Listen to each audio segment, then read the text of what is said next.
Misérable, chapitre 2, qui s'intitule Première esquisse de deux figures louches. La souris prise était bien chétif, mais le chat se réjouit même d'une souris maigre. Qu'était-ce que les Thénardier? Disons-en un mot dès à présent.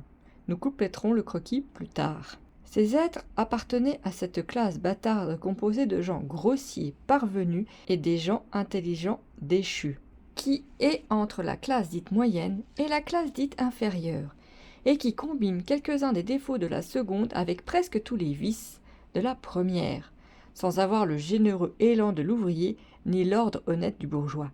C'étaient de ces natures naines qui, si quelque feu sombre les chauffe par hasard, deviennent facilement monstrueuses. Il y avait dans la femme le fond d'une brute et dans l'homme l'étoffe d'un gueux.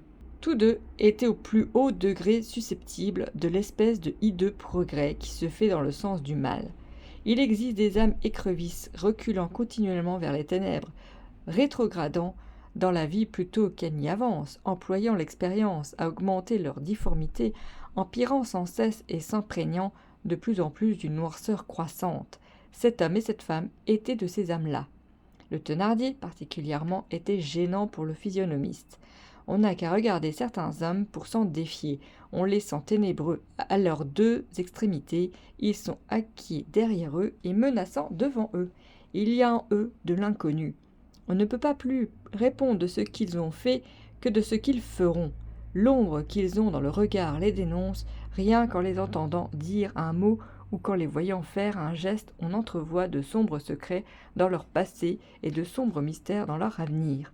Ce Thénardier, s'il fallait l'en croire, avait été soldat, sergent, disait-il.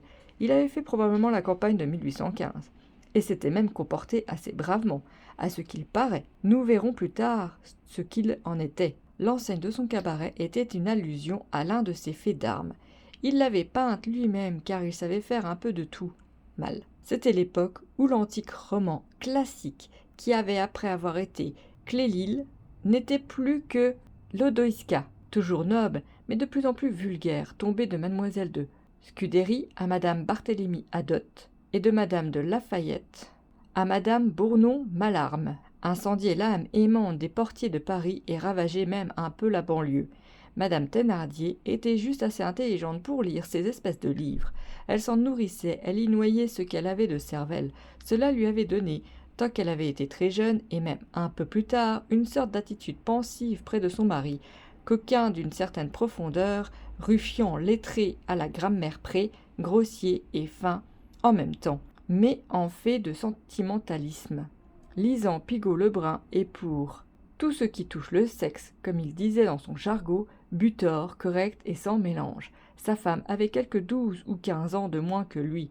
Plus tard, quand les cheveux, romanesquement pleurés, commencèrent à grisonner, quand la mégère se dégagea de la Pamela, la Thénardière ne fut plus qu'une grosse méchante femme ayant savouré des romans bêtes. Or, on ne lit pas impunément des niaiseries. Il en résulta que sa fille aînée se nomma Éponine.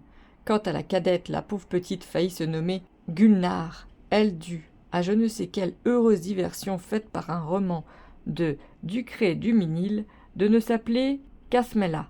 Au reste, pour le dire en passant, tout n'est pas ridicule et superficiel pour cette curieuse époque à laquelle nous faisons ici allusion, et qu'on pourrait appeler l'anarchie des noms de baptême. À côté de l'élément romanesque que nous venons d'indiquer, il y a le symptôme social. Il n'est pas rare aujourd'hui que le garçon Bouvier se nomme Arthur, Alfred ou Alphonse, et que le vicomte, s'il en a encore des vicomtes, se nomme Thomas, Pierre ou Jacques.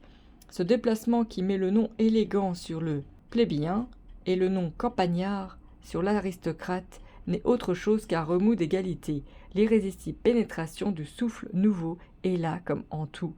Sous cette discordance apparente, il y a une chose grande et profonde, la Révolution française. Fin du chapitre 2.